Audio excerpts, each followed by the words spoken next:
Chapter 59 "My dear Lizzie, where can you have been walking to?" was a question which Elizabeth received from Jane as soon as she entered their room, and from all the others when they sat down to table. She had only to say in reply that they had wandered about till she was beyond her own knowledge. She coloured as she spoke, but neither that nor anything else awakened a suspicion of the truth. The evening passed quietly, unmarked by anything extraordinary. The acknowledged lovers talked and laughed, the unacknowledged were silent. Darcy was not of a disposition in which happiness overflows in mirth, and Elizabeth, agitated and confused, rather knew that she was happy than felt herself to be so, for besides the immediate embarrassment there were other evils before her. She anticipated what would be felt in the family when her situation became known. She was aware that no one liked him but Jane, and even feared that with the others it was a dislike which not all his fortune and consequence might do away. At night she opened her heart to Jane. Though suspicion was very far from Miss Bennet's general habits, she was absolutely incredulous here. "You are joking, Lizzie. This cannot be. Engaged to Mr. Darcy! No, no, you shall not deceive me. I know it to be impossible." "This is a wretched beginning indeed. My sole dependence was on you, and I am sure nobody else will believe me if you do not. Yet indeed I am in earnest. I speak nothing but the truth. He still loves me, and we are engaged." Jane looked at her doubtingly. "Oh, Lizzie, it cannot be. I know how much you dislike him." "You know nothing of the matter. That is all to be forgot. Perhaps I did not always love him so well as I do now. But in such cases as these a good memory is unpardonable. This is the last time I shall ever remember it myself." Miss Bennet still looked all amazement. Elizabeth again and more seriously assured her of its truth. "Good heaven! Can it really be so? Yet now I must believe you," cried Jane. "My dear, dear Lizzie, I do congratulate you. But are you certain? Forgive the question. Are you quite certain that you can be happy with him?" "There can be no doubt of that. It is settled between us already that we are to be the happiest couple in the world. But are you pleased, Jane? Shall you like to have such a brother?" "Very, very much. Nothing could give either Bingley or myself more delight.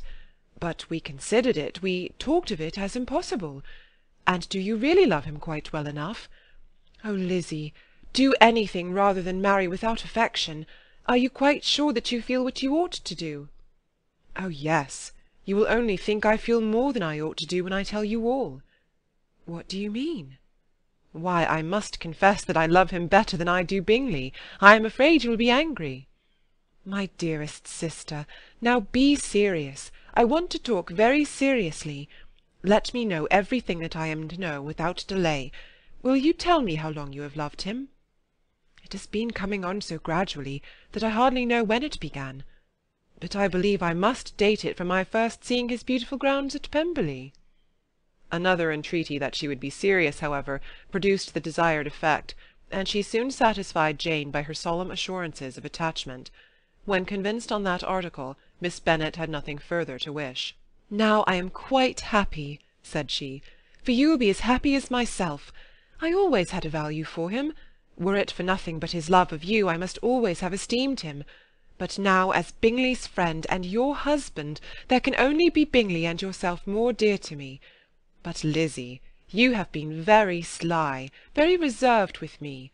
How little did you tell me of what passed at Pemberley and Lambton! I owe all that I know of it to another, not to you." Elizabeth told her the motives of her secrecy. She had been unwilling to mention Bingley, and the unsettled state of her own feelings had made her equally avoid the name of his friend. But now she would no longer conceal from her his share in Lydia's marriage. All was acknowledged, and half the night spent in conversation. "Good gracious!" cried Mrs. Bennet, as she stood at a window the next morning. "If that disagreeable Mr. Darcy is not coming here again with our dear Bingley, what can he mean by being so tiresome as to always be coming here? I had no notion but he would go a-shooting or something or other, and not disturb us with his company. What shall we do with him? Lizzie, you must walk out with him again, that he may not be in Bingley's way." Elizabeth could hardly help laughing at so convenient a proposal, yet was really vexed that her mother should be always giving him such an epithet.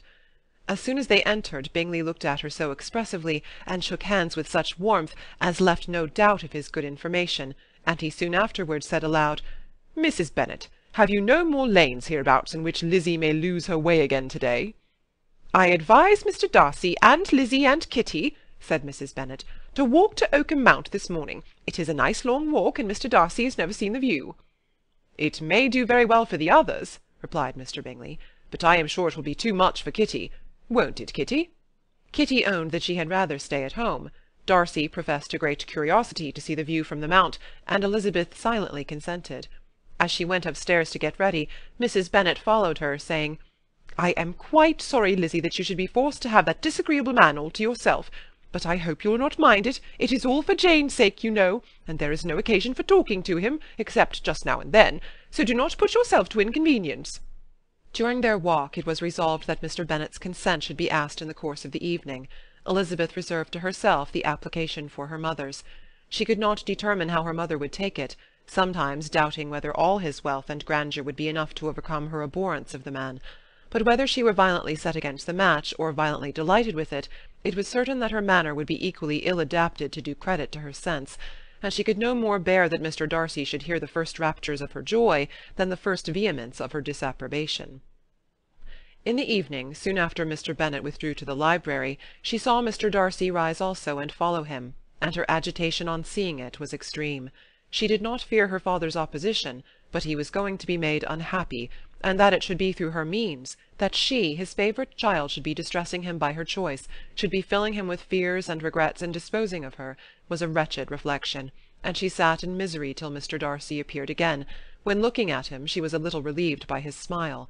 In a few minutes he approached the table where she was sitting with Kitty, and while pretending to admire her work, said in a whisper, "Go to your father, he wants you in the library."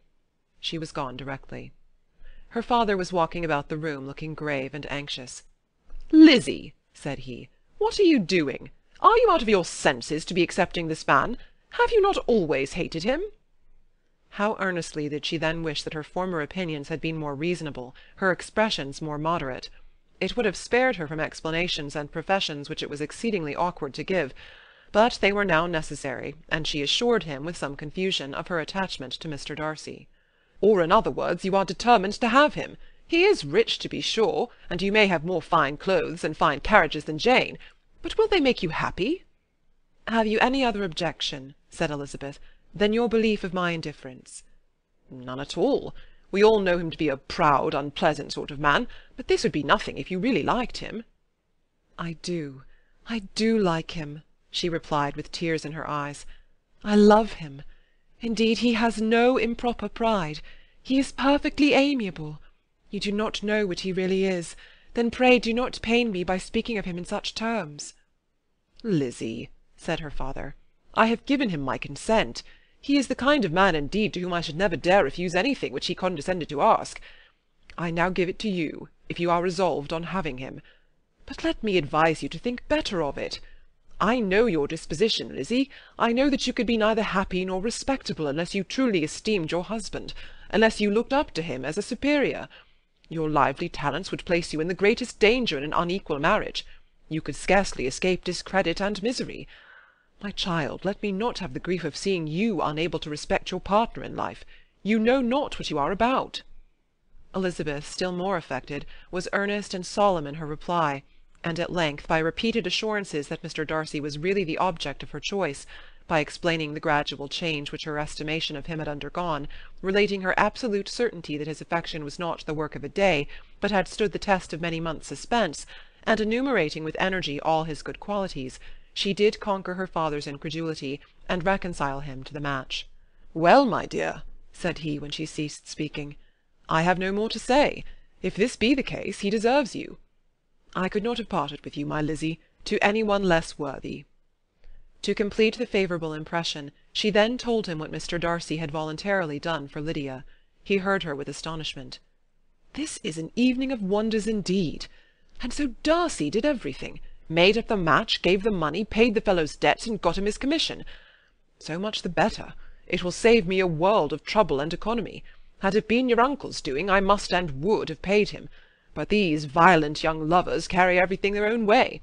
I shall offer to pay him to-morrow. He will rant and storm about his love for you, and there will be an end of the matter." He then recollected her embarrassment a few days before, on his reading Mr. Collins's letter, and after laughing at her some time, allowed her at last to go, saying as she quitted the room, "If any young men come for Mary or Kitty, send them in, for I am quite at leisure." Elizabeth's mind was now relieved from a very heavy weight, and after half an hour's quiet reflection in her own room, she was able to join the others with tolerable composure. Everything was too recent for gaiety, but the evening passed tranquilly away. There was no longer anything material to be dreaded, and the comfort of ease and familiarity would come in time. When her mother went up to her dressing-room at night, she followed her, and made the important communication. Its effect was most extraordinary, for on first hearing it, Mrs. Bennet sat quite still, and unable to utter a syllable. Nor was it under many, many minutes that she could comprehend what she heard, though not in general backward to credit what was for the advantage of her family, or that came in the shape of a lover to any of them. She began at length to recover, to fidget about in her chair, get up, sit down again, wonder, and bless herself. "Good gracious! Lord bless me! Only think! Dear me! Mr. Darcy! Who would have thought it? And is it really true? Oh, my sweetest Lizzie, how rich and how great you will be! What pin-money, what jewels, what carriages you will have! James is nothing to it, nothing at all. Ah, I am so pleased, so happy! Such a charming man, so handsome, so tall! Oh, my dear Lizzie, pray apologize for my having disliked him so much before. I hope you will overlook it. Dear, dear Lizzie! A house in town, everything that is charming, 3 daughters married, 10,000 a year. Oh, Lord, what will become of me? I shall go distracted." This was enough to prove that her approbation need not be doubted, and Elizabeth, rejoicing that such an effusion was heard only by herself, soon went away. But before she had been 3 minutes in her own room, her mother followed her. "My dearest child," she cried, "I can think of nothing else. 10,000 a year, and very likely more. 'Tis as good as a lord. And a special licence. You must and shall be married by a special licence. But, my dearest love, tell me what dish Mr. Darcy is particularly fond of, that I may have it to-morrow." This was a sad omen of what her mother's behaviour to the gentleman himself might be, and Elizabeth found that, though in the certain possession of his warmest affection, and secure of her relations' consent, there was still something to be wished for. But the morrow passed off much better than she expected, for Mrs. Bennet luckily stood in such awe of her intended son-in-law that she ventured not to speak to him unless it was in her power to offer him any attention or mark her deference for his opinion. Elizabeth had the satisfaction of seeing her father taking pains to get acquainted with him, and Mr. Bennet soon assured her that he was rising every hour in his esteem. "I admire all my 3 sons-in-law highly," said he. "Wickham, perhaps, is my favourite, but I think I shall like your husband quite as well as James." Chapter 59